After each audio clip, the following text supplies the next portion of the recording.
Today, I'm standing not at Zainab Ahmed, not at Binti Jazi that everybody knows.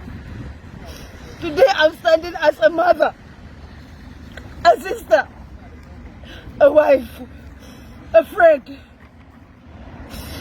Today, I lost someone very dear to me, raped by 8 men, killed,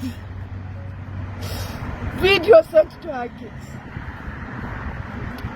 For crying out loud, what wrong have we done to you? This government, me muka yi muku, me yasa ba za ku kawo mana ɗauki ba? A ɗauki uwar mutum, a yi rapin ɗinta, maza 8, a kashe ta, a aika wa 'ya'yanta bidiyo. Wani irin zalunci kuke mana a ƙasar nan? Wani irin zalunci kuke mana a ƙasar nan? Ya kuke iya kwanciya ku yi bacci da hakokinmu da yake kanku? Kun yi alkawari za ku kawo mana tsaro. Ku bar mu da yunwa da kuka kawo mana ƙasa. Kullum mutuncinmu ake ci. Kullum tozarci muke gani. Tun ana yi a nesa yana zuwa kusa da mu.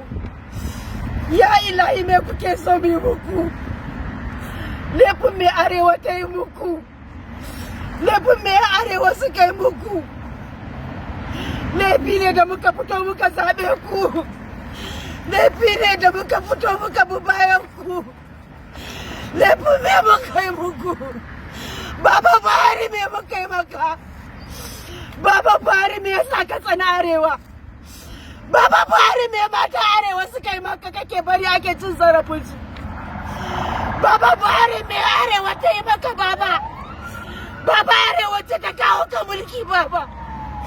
Baba arewa ce ta mai da kai?